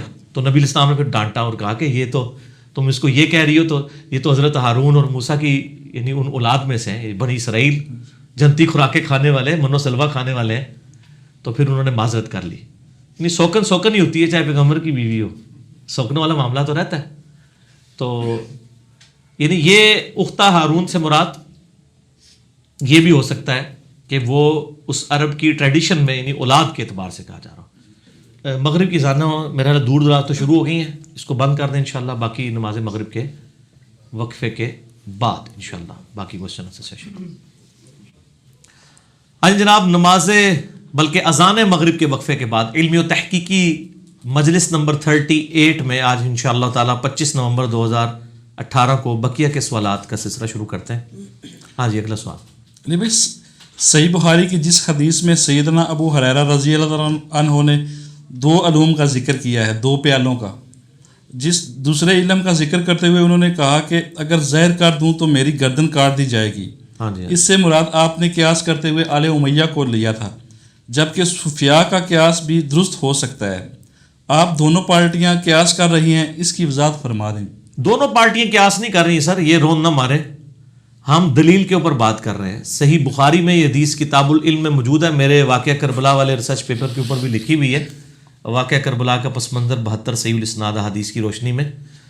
اس میں بھی میں نے بتایا کہ صحیح بخاری میں حضرت سیدنا ابو ہریرہ رضی اللہ تعالیٰ عنہ کہتے ہیں کہ میں نے نبی علیہ السلام سے 2 پیالے لیے علم کے, یعنی ایک وہ ہے جو میں نے ظاہر کر دیا یعنی شریعت کا علم, ایک وہ ہے جو میں اگر ظاہر کر دوں تو میری گردن کاٹ دی جائے, شہرک کاٹ دی جائے. صوفیاء کہتے ہیں جی اس سے مراد یہ ہے کہ وہ کوئی روحانی علوم تھے, معرفت کی باتیں تھیں. معرفت کی باتیں اتنی پیڑی ہوتی ہیں ان کے نزدیک بھی نا کہ جسے گردن کاٹ دی جاتی ہے. صحابہ کرام نے کوئی ایسی باتیں نہیں کی ان کی گردن کاٹ دی جائے. وہ گردن کاٹ دی جائے سے مراد یہ تھا کہ اصل میں آل امیہ کی حکومت تھی. نبی علیہ السلام نے صحیح بخاری میں ہی آتا ہے, حضرت ابو ہریرہ کہتے ہیں کہ مجھے نبی علیہ السلام نے قریش کے ان نوجوانوں کے ان کے ماں باپ کے نام بھی بتائے ہیں جن کے ہاتھوں اس امت کی تباہی ہونے والی ہے. تو ظاہر ہے جب وہی لوگ حکومت میں ہوں گے, ٹھیک ہے جی, جن کے ہاتھوں تباہی ہونے والی ہے, تو ظاہر ہے کہ وہ ان کے سامنے تو بیان کرنا بڑی مصیبت والا کام ہے. تو یہ تو ہمارا قیاس نہیں ہے, وہ صحیح بخاری میں موجود ہے. اسی طریقے سے المستدرک للحاکم میں بلکہ مسند ابی یعلا کے اندر صحیح سند کے ساتھ موجود ہے کہ حضرت ابو ہریرہ رضی اللہ تعالیٰ عنہ کہتے ہیں کہ نبی علیہ السلام نے اپنی وفات سے کچھ عرصہ پہلے خواب دیکھا کہ آل مروان کے بندر میرے ممبر کے اوپر کود رہے ہیں. تو آپ صلی اللہ علیہ وآلہ وسلم کو اس دن کے بعد کسی نے ہنستے ہوئے نہیں دیکھا. یعنی آپ کو بتا دیا گیا تھا کہ آپ کے ممبر کے اوپر ایسے لوگ قابض ہو جائیں گے بعد میں جو کہ سنت کو بگاڑیں گے. اور یہ بھی روایت جو ہے حضرت ابو ہریرہ ہی کر رہے ہیں. حضرت ابو ہریرہ رضی اللہ عنہ کو یہ بات پتہ تھی نا کہ امت کے ساتھ جو کچھ انہوں نے کام ڈالا ہے. راز صوفیاء کا یہ کہنا کہ جی اس سے مراد کوئی روحانی علوم ہے, تو میں آلریڈی بڑا ڈیٹیل لیکچر مسئلہ نمبر 55A ریکارڈ کروا چکا ہوں, علم لدنی سے متعلق فرقہ وارانہ نظریات کا تحقیقی جائزہ. اس میں نے اس حدیث کی بھی ٹرو انٹرپریٹیشن بیان کی تھی, کیونکہ منکرین حدیث اس حدیث کو ریجیکٹ کرتے ہیں, حالانکہ بخاری کی صحیح حدیث ہے یہ. وہ کہتے ہیں صوفیاء دلیل پکڑتے ہیں. سر صوفیاء کو جواب آپ علمی طریقے سے دیں نا, وہ دلیل کیسے پکڑ سکتے ہیں؟ ان کو پوچھیں کہ آپ کے کس تصوف کے سلسلے میں حضرت ابو ہریرہ کا نام آتا ہے. اگر آپ سمجھتے ہیں یہ صوفیاء کا سلسلہ ہے تو حضرت ابو ہریرہ تو کسی نہ قادری نہ چشتی نہ نقشبندی سہروردی کسی سلسلے میں حضرت ابو ہریرہ تو آتے ہی نہیں ہیں، علوم تو انہوں نے سیکھے تھے، تو پھر ان کا نام تو آ ہی نہیں رہا. تو بیسیکلی یہ ان لوگوں کے نام تھے جو نبی صلی اللہ علیہ وآلہ وسلم نے حضرت ابو ہریرہ کو بتائے. ہمارا قیاس نہیں ہے بلکہ دلیل کی بنیاد کے اوپر ہم نے یہ دعویٰ کیا ہے، اور وہ بخاری شریف سے ہی جواب دیا. اور یہ میرا جواب اپنا نہیں ہے، آپ ابن حجر اسقلانی کی فتح الباری پڑھ لیں، انہوں نے بھی اس حدیث کی شرح میں حدیث کی شرح حدیث سے کی ہے. باقی بزرگ بابوں نے جو باتیں کی ان کی تو دلیل ہی کوئی نہیں نا، وہ لے کے ہیں نا کوئی حدیث کہ کوئی ایسا علم بھی ہوتا ہے. میں نے تو اس 55A مسئلے میں بتایا کہ حضرت عائشہ رضی اللہ تعالیٰ کہتی ہیں کہ جس شخص نے یہ کہا نا کہ نبی علیہ السلام نے کچھ علوم ظاہر کر دیے تھے اور کچھ چھپا لیے تھے، یہ خاص بندوں کو بات بتائی تھی، اس نے اللہ اور اس کے رسول کے اوپر جھوٹ باندھا ہے. نبی علیہ السلام نے حجۃ الوداع کے موقع پر اوپنلی یہ بات کی اپنے بعد 2 چیزیں چھوڑ کے جا رہا ہوں. وہاں تو کوئی شخص نہیں کھڑا ہوا کہ یا رسول اللہ آپ نے جو مجھے خاص بات بتائی ہے میں آگے بتا دوں. آپ دین اوپن چھوڑ کے گئے ہیں. اصل میں ان کا دین نہ کتاب اللہ میں موجود ہے نہ سنت کے اندر موجود ہے. اب ان کو دلیل تو ملتی نہیں ہے تو انہوں نے ایک نئی پک چھوڑ دی کہ سینہ بسینہ آتا ہے. سر سینہ بسینہ کوئی بھی دین جو کتاب و سنت کے خلاف ہوگا نا وہ سر شیطان نے آپ کے سینے میں انجیکٹ کیا ہوگا. اللہ کے محبوب صلی اللہ علیہ وآلہ وسلم نے جو دین سکھایا ہے وہ کیٹاگوریکل کتاب و سنت میں موجود ہے. حجۃ الوداع کے موقع پر بھی اور غدیر خم کے موقع پر بھی کتاب اللہ اور اہل بیت کے احترام کا کہا تھا. ٹھیک ہو گیا. علی بھائی ایک بھائی کا سوال ہے، وہ کہہ رہے ہیں کہ میرا جسم ذرا بھاری ہے جس کی وجہ سے نماز کی آخری رکعت میں تورک بیٹھنے میں بہت ہی دقت ہوتی ہے، اس مسئلے میں میرے لیے شرعی حکم کیا ہوگا؟ یہ بھاری برکم جسم والوں کے ساتھ بھی ایشو ہوتا ہے، اور بعض اوقات جسے میرے بھی کافی عرصے سے دائیں گھٹنے میں تکلیف ہے، تو میں اگر دایاں پاؤں انگوٹھے کے اوپر لوڈ ڈال کے اس کو کھڑا رکھوں نا تشہد میں تو مجھے تکلیف ہوتی تھی. اب تو کافی حد تک الحمدللہ ریکوری ہے. تو اس کے لیے سنت طریقہ دوسرا بھی ہے. ایک ابو داؤد میں حدیث ہے کہ نبی علیہ السلام جو تورک بیٹھتے تھے، تورک یہ ہوتا ہے کہ آپ بائیں تھائی کے اوپر بیٹھ جائیں، ٹھیک ہو گیا، سرین زمین پہ لگا کے، اور دایاں پاؤں کھڑا رکھ کے بائیں کو اس کے نیچے سے گزارے. اس کو تورک، میرا نماز کا پریکٹیکل لاکھوں لوگوں نے دیکھا، آپ یوٹیوب پہ لکھیں نماز محمدی پریکٹیکل اور ساتھ انجینئر محمد علی مرزا تو کھل جائے گا. نبی صلی اللہ علیہ وآلہ وسلم ہر نماز کی آخری رکعت میں تورک کیا کرتے تھے. اسے تورک کہتے ہیں. تورک کا ایک طریقہ تو ہے کہ دایاں پاؤں کھڑا کر لیں اور بایاں اس دائیں کے نیچے سے گزار کے تو لیفٹ والی سرین زمین پہ رکھ کے بیٹھ جائیں. اس میں حکمت یہ ہے کہ بندہ تھکتا نہیں ہے، زیادہ دیر تک دعائیں پڑھی جا سکتی ہیں آخری تشہد کے اندر. دوسرا ابو داؤد میں طریقہ یہ ہے کہ نبی علیہ السلام اپنے دونوں پاؤں ایک طرف نکال دیا کرتے تھے. جیسے ہماری یہ حنفی بھائیوں کی جو عورتیں ہیں، بیویاں یا مائیں بہنیں جو بھی، وہ جس طرح نماز پڑھتے ہوئے تشہد میں دونوں پاؤں لیفٹ بھی اور رائٹ بھی رائٹ سائڈ پہ نکالتی ہیں اور لیفٹ سرین کے اوپر بیٹھ جاتی ہیں. یہ تورک بھی سنت ہے. دایاں پاؤں کھڑا کر کے بھی اور دایاں اور بایاں دونوں لٹا کے ایک طرف رائٹ سائڈ پہ نکال کے، دونوں تورک ہیں. اس طرح بھی بیٹھنے میں تکلیف ہوتی ہے تو آپ کو جس طرح آسانی ہے ویسے بیٹھ لیں، کیونکہ جب آپ مریض ہیں تو پھر آپ کے اوپر وہ گرفت تو نہیں ہوگی، آپ جس طرح مرضی بیٹھیں. علی بھائی مسلمانوں کی پستی کی وجہ صرف ایک جملے میں کیا ہو سکتی ہے؟ قرآن سے دوری، بس. صحیح مسلم میں حدیث ہے، حضرت عمر کہتے ہیں کہ نبی علیہ السلام کو میں نے خود ممبر پہ یہ بات کہتے ہوئے سنی تھی کہ اللہ تعالیٰ اس کتاب کی وجہ سے لوگوں کو عروج دے گا، قوموں کو، اور اس کتاب کی وجہ سے زوال دے گا. کتاب کو چھوڑنا، سورہ فرقان میں آتا ہے نا کہ آیت نمبر 30 میں کہ قیامت الدین نبی علیہ السلام شکایت کریں گے، وقال الرسول یا ربی ان قوم اتخذوا هذا القرآن مہجورا، اے اللہ میری قوم نے قرآن کو پشت کے پیچھے ڈال دیا. تو قرآن سے دوری اصل وجہ جی. اسی کو ڈاکٹر اقبال نے شعر میں کہا ہے نا، وہ زمانے میں معزز تھے مسلمان ہو کر اور تم خار ہوئے تارک قرآن ہو کر. قرآن کو چھوڑنے کا مطلب یہ نہیں کہ قرآن کی تلاوت چھوڑ دی ہے. قرآن کی تلاوت تو ماشاءاللہ یہ اتنی کر رہے ہیں جتنی صحابہ نے بھی نہیں کی ہوئی. ظاہر ہے صحابہ کرام کی اگر کوئی بیوی مرتی تھی تو وہ 40 دن تک سپارے لے کے تو بندے نہیں بٹھائے ہوتے تھے نا. ٹھیک ہے، ان کے جو قرآن کی تلاوتیں تو صحابہ کو شرمندہ کر دیں جو کچھ انہوں نے قرآن کے ساتھ تلاوتیں کی ہیں. قرآن کو چھوڑنے کا مطلب ہے اس کی تعلیمات کو پس پش ڈال دی ہے. ٹھیک ہے، حالانکہ قرآن پاک میں کیا تھا، وَأُوحِيَ إِلَيَّ هَذَا الْقُرْآنُ لِأُنذِرَكُم بِهِ وَمَن بَلَغَ. اے نبی فرما دو قرآن مجھے اس لیے وحی کیا گیا اس کے ذریعے میں تمہیں بھی تبلیغ کروں اور جس تک پہنچ جائے وہ بھی اس کے ذریعے تبلیغ کرے. ہم نے مردے بخشوانے کا ذریعہ بنا لیا اسے، حالانکہ اس طریقے سے کوئی بخشش نہیں ہونی ہے. جب تک ایک بندے نے پوری زندگی قرآن کھول کے نہیں پڑھا اس میں لکھا کیا ہوا ہے، اس کے مرنے پہ آپ 40 حافظ قرآن لا کے اس پہ سپارے پڑھواتے رہیں گے تو اسے کیا فائدہ ہونا ہے. تو مسلمانوں کی پستی کی ایک وجہ 1 لائن میں اگر بیان کی جائے تو وہ یہ ہے کہ مسلمانوں نے قرآن کو پیٹھ کے پیچھے ڈال دیا، بس قرآن کو چھوڑ دیا. آج قرآن کو پکڑ لیں اور جو غدیر خم پہ حدیث ہے صحیح مسلم میں اوپر تلے 4 حدیثیں ہیں 6225 سے 6228 تک. اپنی وفات سے تقریباً 2-2.5 مہینے پہلے خطبہ دیا آپ صلی اللہ علیہ وآلہ وسلم. فرمایا آگاہ ہو جاؤ میں بھی ایک انسان ہوں, قریب ہے کہ اللہ کا قاصد یعنی موت کا فرشتہ میرے پاس آئے اور میں اس کی دعوت کو قبول کر لوں. میں اپنے بعد تم میں 2 چیزیں چھوڑ کے جا رہا ہوں بھاری. ان میں سے پہلی چیز اللہ کی کتاب ہے, اس میں ہدایت ہے, اس میں نور ہے, یہ اللہ کی رسی ہے, جو اس کو پکڑے گا ہدایت پہ ہوگا, جو چھوڑ دے گا گمراہ ہو جائے گا. تو یہ آپ علیہ السلام خود فرما رہے ہیں اللہ کی رسی وَاعْتَصِمُوا بِحَبْلِ اللَّهِ جَمِيعًا وَلَا تَفَرَّقُوا. اور دوسری چیز میرے اہل بیت ہیں, ان کے معاملے میں تمہیں اللہ کا خوف دلاتا ہوں کہ ان کے ساتھ حسن سلوک کرنا. تو قرآن اللہ کی رسی, قرآن ہدایت کے لیے, قرآن جو ہے وہ گمراہی سے بچنے کے لیے قرآن کو پکڑنا, سب کچھ چیز تانا بانا ہے ہی قرآن کے گرد ہے. قرآن کو پسے پوچھ ڈال دیا تو 1 لائن جرم مسلمانوں کا, اور یہ جرم اجتماعی جرم ہے. اور یہ یہاں تک جرم رہتا نا کہ قرآن کو چھوڑ دیا تب بھی میں کہتا ہے چلو یار کوئی اتنا بڑا جرم نہیں ہے. الٹا یہ کہنا شروع کر دیا قرآن و حدیث ڈائریکٹ نہ پڑھو گمراہ ہو جاؤ گے. سر کوئی یہودی آپ کو آ کے ممبر پہ کہنا قرآن و حدیث ڈائریکٹ نہ پڑھو گمراہ ہو جاؤ گے, ہم کہیں گے اللہ کا دشمن ہے اس لیے ہمیں کہہ رہا ہے. لیکن مسلمان نما, یہودی نما مسلمان ممبر پہ چڑھ کے آپ کو کہتا ہے قرآن ڈائریکٹ نہیں پڑھنا, اور پھر آپ کو اوٹ پٹانگ مثالیں دے گا. جی وہ دیکھیں جی وہ دوائی لینے کے لیے ڈاکٹر کے پاس جاتے ہیں. سر قرآن پڑھنے کے لیے آپ کے پاس آتے ہیں تو آپ قرآن پڑھاتے نہیں ہیں نا. آپ قرآن کیا پڑھاتے ہیں, نہ اس کا ترجمہ پڑھاتے ہیں, آپ بزرگوں کی تفسیر تھما دیتے ہیں. قرآن پڑھائیں نا کیا لکھا ہوا ہے. سورہ قرآن کس منہ سے پڑھائیں گے؟ قرآن میں تو پہلے صفحے پہ آ رہا ہے ایاک نعبد و ایاک نستعین, اور انہوں نے روزانہ یا علی مدد کا نعرہ لگانا ہے. یہ کس طرح پڑھائیں آپ کو ایاک نعبد و ایاک نستعین؟ قرآن میں تو جگہ جگہ آتا ہے اطیعوا اللہ و اطیعوا الرسول. تو ظاہر ہے جو بار بار یہ پڑھے گا وہ تو بار بار یہ کہے گا نا کہ آپ مجھے یہ نہ بتائیں کہ فلاں بزرگ فرماتے ہیں, فلاں مفتی صاحب کا فتویٰ ہے, مجھے بتائیں اللہ اور اس کا رسول کیا کہتا ہے. تو دماغ خراب ہو جائے گا. اچھا ہے سیانے جے, انہوں نے پتہ ہے کہ یہ کام خراب ہو جانا ہے. کر رہے ویسے ٹھیک ہو, تسی دنیاوی اعتبار سے بالکل ٹھیک کر رہے ہیں کہ قرآن حدیث پڑھنے سے بندہ ان کے مسلک پہ نہیں رہے گا. آپ مسلمان بن جائے گا, ان کے مسلک کا بندہ نہیں بنے گا, بندے کا پتر بن جائے گا, علمی کتاب. ہاں علمی کتابی ہو جائے گا.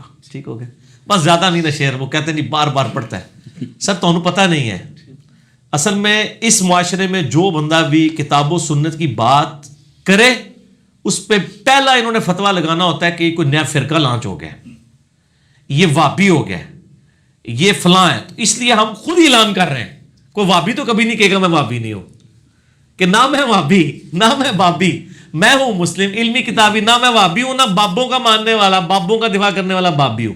یہ بابی میں نے ٹرم ڈیوائز کی ہے, ان کے بزرگوں نے صرف ایک ٹرم ڈیوائز کی تھی نا, وابی. تو اپنے لیے وہ ٹرم ڈیوائز کرنا بھول گئے تھے.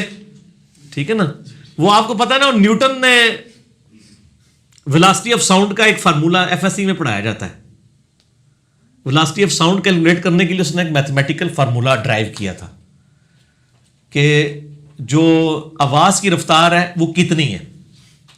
اچھا وہ جب اس فارمولے میں ویلیو لگا کے کیلکولیٹ کی گئی نا, FSC کے اسٹوڈنٹس جنہوں نے پری انجینئرنگ کی ان کو اس بات کا پتہ ہے, ایون پری میڈیکل والوں کو فزکس تو وہ پڑھتے ہیں.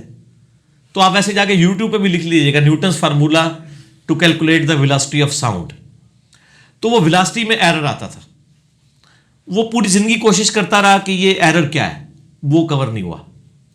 اس کے یعنی مرنے کے بعد ایک اور میتھمیٹیشین آیا لیپلاس, ٹھیک ہے, جس کی لیپلاس ٹرانسفارم بھی ہے, اور میں میکینیکل انجینئرنگ میں پڑھائی جاتی تھی, ایون وہ الیکٹریکل انجینئرنگ میں پڑھائی جاتی ہے.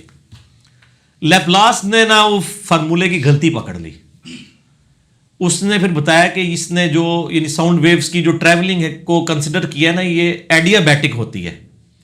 تو اس میں اس نے پھر وہ ایڈیابیٹک فارمولے کو جب فٹ کیا تو بالکل صحیح آ گیا. ان کے بزرگوں سے بھی غلطی ہوئی ہے, اس کی کریکشن بعد میں ہوئی ہے.